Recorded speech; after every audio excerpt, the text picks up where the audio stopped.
저번 시간에는 시편 2편 1절부터 3절을 중심으로 해서 하나님께서 기름 부으신, 그리고 하나님께서 기름 부어 세우신 그 왕권에 대해서 대적하는 세상 권세자들이 얼마나 어리석은가 하는 내용을 살펴보았습니다. 오늘은 4절부터 6절까지를 중심으로 해서 하나님께서 기름 부어 세우신 그 왕권에 대하여 대적하는 그 어리석은 세력, 그 세력들에 대한 그 어리석은 행위에 대한 하나님의 반응이 어떠한가, 이것에 대해서 오늘 시편 기자가 기록하고 있는 내용을 살펴보려고 합니다. 4절을 좀 다 같이 읽어보겠습니다. 4절 시작. 하늘에 계신 이가 웃으심이여 주께서 그들을 비웃으시리로다. 자, 하늘에 계신 이가 웃습니다. 또 비웃습니다. 특별히 여기서 하늘에 계신 이라고 지금 묘사를 하고 있는 이유는 2절에서 세상의 군왕들이라는 표현 때문에 그렇습니다. 세상의 군왕들이라는 표현은 그 권세에 있어서 유한한 존재, 사탄의 세력이 자기의 마치 왕권이 진짜 승리자의 왕권인 양 거짓으로 덤벼드는 것처럼 그들의 왕권조차도 하나님의 권세 아래서 하나의 도구적으로 쓰임받을 수밖에 없는 참 유한한 존재임에도 불구하고 그렇게 세상 속에서 자기들의 권력을 막 휘두르고 있는 어리석은 행위에 반해서 우리 하나님은 하늘에 계신 분이다, 이겁니다. 하늘이라는 개념은 지금 공간적인 개념으로서의 하늘이 아니라 모든 우주 만물의 모든 권세를 다 갖고 계시는 분의 처소라는 개념으로서의 하늘입니다. 그러니까 세상의 군왕들은 바라볼 수도 없고 손을 내밀어 닿을 수도 없는 그 권세자가 거하시는 곳, 이런 개념인 거예요. 그래서 그 세상의 모든 권세를 갖고 계신 그 하늘에 계신 하나님이 어떻게 해요? 세상의 어리석은 권세자들을 바라보면서 웃으신대요. 이 웃음이 어떤 웃음일까요? 너털 웃음일까요? 참 기가 막힌 웃음이죠. 저 권세가 유한한 권세이고 거짓 권세인데, 야, 저걸 저렇게 휘두르면서 내가 세운 왕을 대적하려고 덤벼들고 있나? 지들이 대적해봤자 이길 수 있다고 생각하는 것인가? 그런 의미의 어떻게 해요? 기가 막힌 웃음이에요. 그래서 성경은 4절 뒷부분에 뭐래요? 주께서 그들을 어떻게 해요? 비웃으시리로다, 이렇게 이야기를 하는 겁니다. 비웃는다는 게 단순하게 우리의 어떤 표현의 느낌상으로는 아이고 저 미련한 것들 정말 내가 확 엎어버려 뭐 이런 식의 비웃음일 수 있겠지만, 그런 어떤 심판을 예고하는 비웃음도 되지만 심판하기 전까지는 그들에게 그래도 회개할 기회를 제공하는 그 시간이 포함된 비웃음이에요. 그러니까 우리식의 어떤 느낌으로만 받으니까 이게 부정적인 것으로만 볼 수 있으나, 하나님께서 비웃으실 때는, 그 악한 권세를 향해 웃으실 때는요, 단번에 지금 심판하는 것이 아니라 심판을 조금 뭐예요? 유보해 놓으시는 거예요. 그래서 유보하는 그 시간 내에 너희들이 빨리 돌이켜서 그 어리석은 생각, 어리석은 행동을 빨리 바꿨으면 좋겠다. 그러나 바꾸지 않을 때는 어떻게 합니까? 끝내 바꾸지 않을 때는 하나님의 진노하심, 그 심판하심이 단행되는 것이죠. 그 장면이 이제 4절이에요. 5절입니다. 다 같이 읽어볼까요? 시작. 그때에 분을 바라며 진노하사 그들을 놀라게 하여 이르시기를, 그때에라고 합니다. 이 그때라고 하는 것이 어떤 의미냐면, 그 비웃으심으로 말미암아 그들에게 나름대로 기회의 시간을 줬는데, 그 기회의 시간 동안 계속해서 어리석게 하나님을 대적하고 살다가 드디어 하나님의 심판이 단행되는 그때, 그때를 말합니다. 역사 속에 그런 일들이 계속해서 있었고, 궁극적으로 최종적 심판은 언제예요? 예수님 재림 때죠. 그 심판이 단행되는 그때 하나님이 분을 바라며 진노하십니다. 여기 분을 바란다라고 하는 이 히브리적 묘사는요, 우리식으로는 그냥 의역을 해서 분을 바란다 이렇게 했지만, 이 유대인들의 어떤 이미지 속에서는 이런 거예요. 코를 벌렁벌렁 거리면서 불길이 치솟는 것 같은 이 표현. 우리는 좀 코미디 같은 느낌이지만 당시의 문화 안에서는 이게 굉장히 진노했을 때 나타나는 표정으로 묘사를 하는 거예요. 그래서 그때에 그 심판이 이를 때가 되면 하나님이 얼마나 진노하시는지 코를 벌름거리면서 진노의 불길이 막 솟아오르는 거예요. 그런 모습으로 진노하사 그 어리석은 자, 악한 권세를 가지고 있는 그들을 어떻게 해요? 놀라게 한다는 겁니다. 놀라게 하여 이르시기를, 이렇게 말하면서 6절 다 같이 읽어볼게요. 시작. 내가 나의 왕을 내 거룩한 산 시온에 세웠다 하시리로다. 여기 보시면 내가 나의 왕을 어떻게 해요? 내 거룩한 산 시온에 세웠다, 이렇게 말합니다.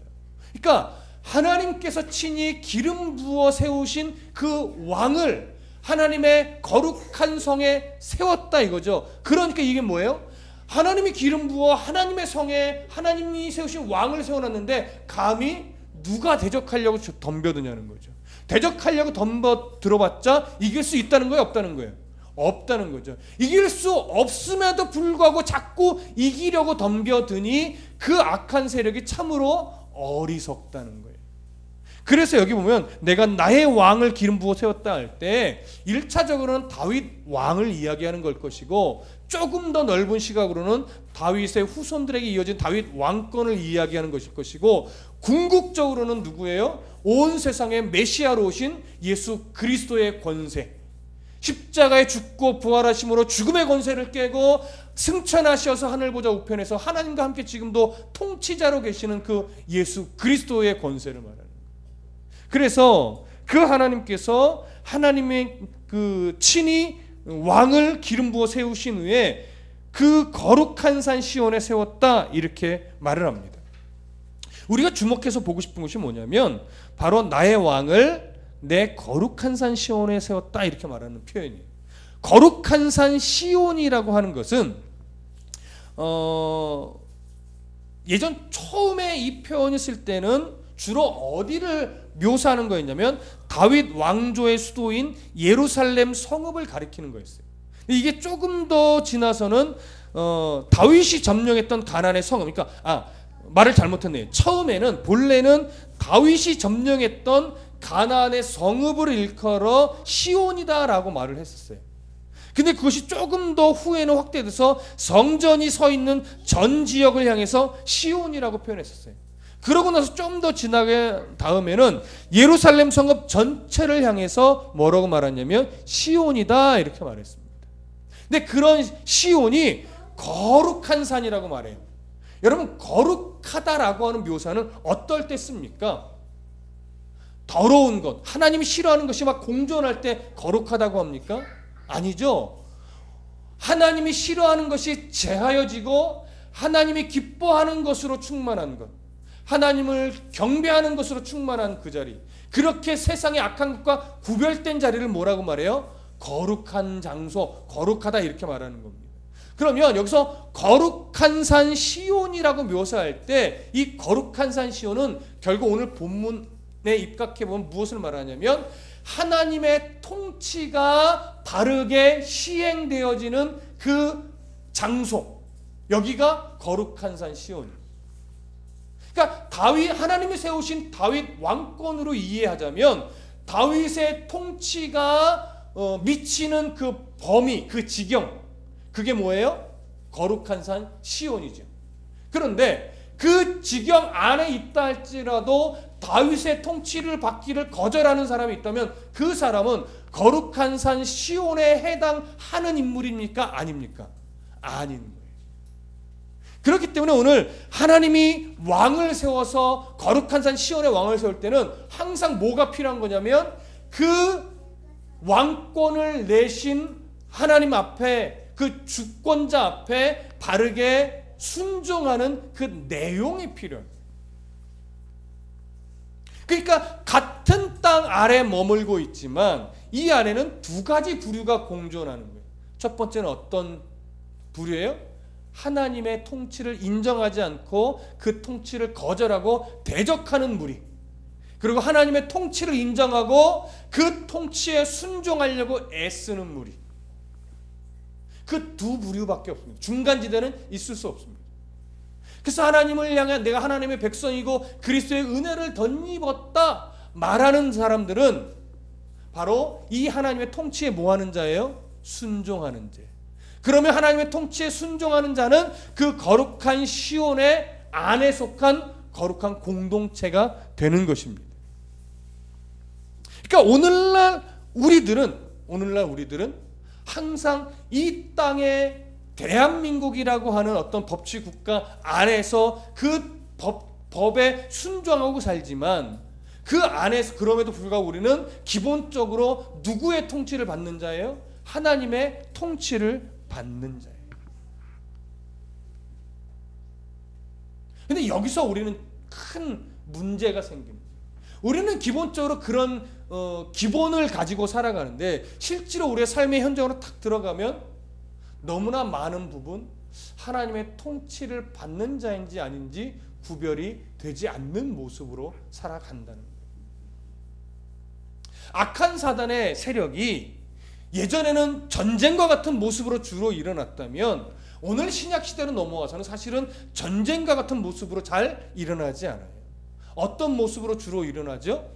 저번 주 계시록 강의도 말씀을 드렸지만 사단의 전략은 오늘날의 사단의 전략은 주로 칼과 어떤 무력이 아니라 경향이요, 유행이요, 가치관이라고 말씀드렸어요. 그래서 세상의 가치관을 교회 안으로 자꾸 밀어넣는 거예요. 그래서 예배하는데 하나님과 상관없는 예배를 드리고, 기도를 하는데 하나님과 상관없는 기도를 드리게 하고, 찬양을 하고 헌신을 하고 봉사하는데 그것이 실제적으로 들어가 보니까 하나님과 상관없는 그런 기도요, 그런 헌금이요, 그러한 봉사요, 그런 헌신이 되게 만드는 거예요. 교회는 커다래져 가는데 하나님이 거할 성전은 되지 않게 만들어가는 거죠. 뜨거움은 가득 차게 하는데 그 뜨거움이 하나님의 뜻 밖에 있는 뜨거움이 되게 자꾸 만들어버려요. 이게 사단의 전략이란 말이에요. 그러니까 하나님의 통치를 받는 백성들은 언제나 그 하나님의 다스림이라고 하는 기준을 항상 무엇을 근거로 가져가야 돼요? 성경을 근거로 가져가야 돼요.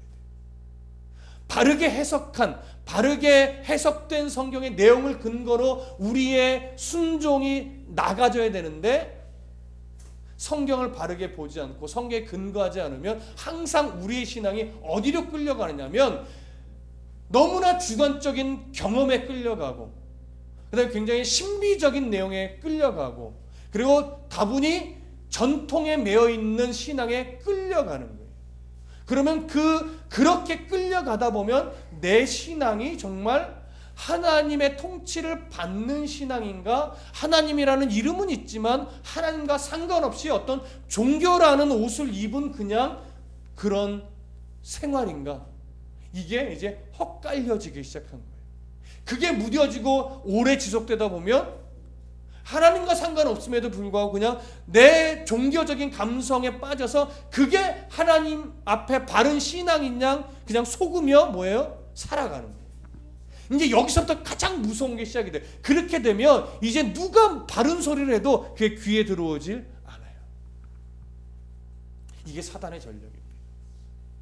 그래서 여러분 우리가 참 감사할 수밖에 없는 건 뭐냐면 우리의 첫 신앙의 발걸음이 건강한 신앙을 갖고 있는 교회로 내 첫 발걸음이 인도되었다라고 하는 것에 정말 감사해야 됩니다.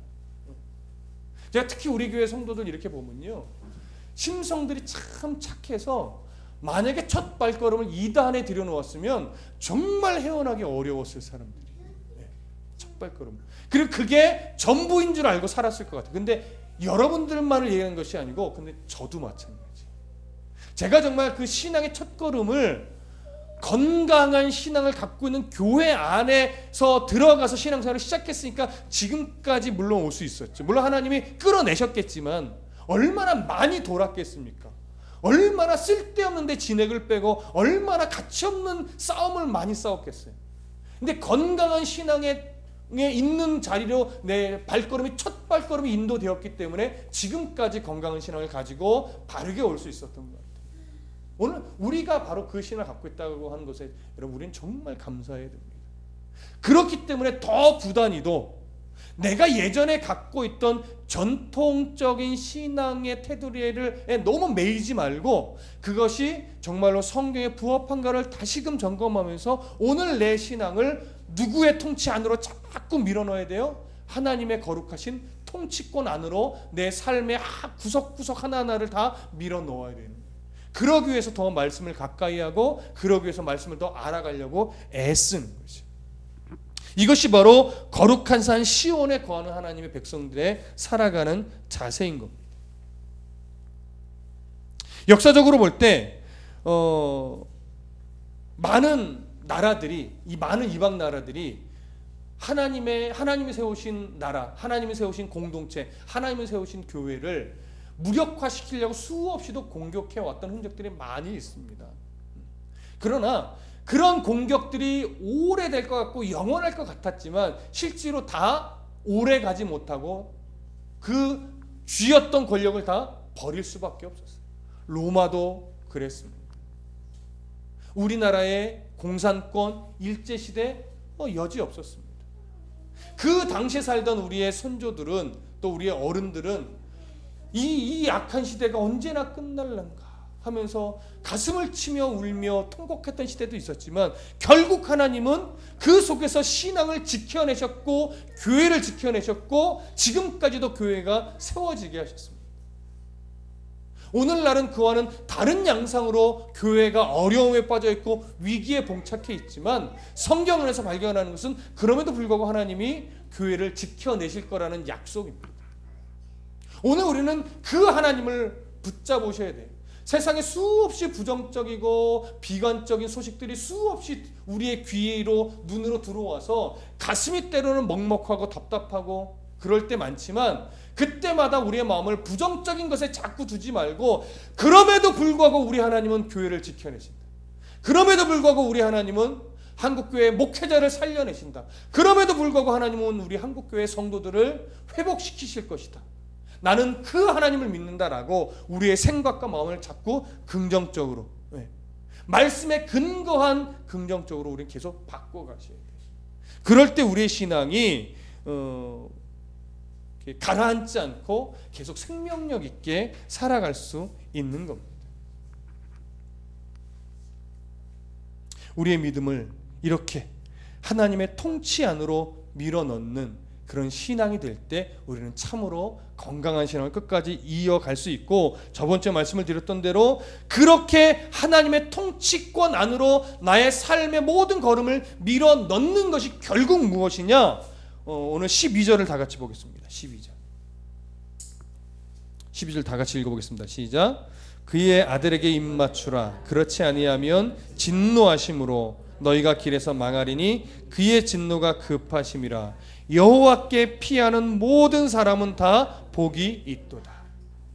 나의 삶의 순간순간 답답할 때, 막막할 때, 고통스러울 때뿐만이 아니라 기쁠 때, 잘 나갈 때, 뭔가 잘 될 때까지도 그 모든 순간을 하나님의 통치권 안으로 밀어넣어서 내가 정말 하나님의 말씀 앞에서 이 모든 행위들을 내가 견디어내기도 하고 누리기도 하는가를 점검하면서 나가는 사람은 바로 그의 모든 일거수일투족을 여호와께 피하는 사람이 되는 거예요. 그런 사람은 참 복됩니다. 오늘 우리의 삶이 그런 복된 존재로 살아가셔야 돼요. 이 싸움에서 자꾸 지니까 우리가 낙심될 때 많고 슬퍼질 때 많고 살아갈 의욕을 자꾸 잃을 때 많은 거예요. 우리는 하나님의 백성이고 나의 통치자가 하나님이시기 때문에 그런 마음이 들 때마다 자꾸 무엇을 생각해요? 하나님께서 나의 왕을 거룩한 산 시온에 세우셨다. 그 어떤 사단의 세력도 그 왕을 대적할 수 없고 그 대적할 수 없는 최고의 주권자이신 하나님을 섬기는 나는 거룩한 산 시온의 구성원이다. 그 하나님께로 피하면 나는 결코 버려지지 않고 나는 결코 소외된 자가나 고통받는 자가 아니라 오히려 하나님의 당당한 백성이다. 이런 자신감을 갖게 됩니다. 우리 모두 이러한 하나님 앞에 피해서 나의 모든 일생을 하나님의 통치권 안으로 밀어넣는 그런 성도가 되시기를 소원합니다. 기도하겠습니다.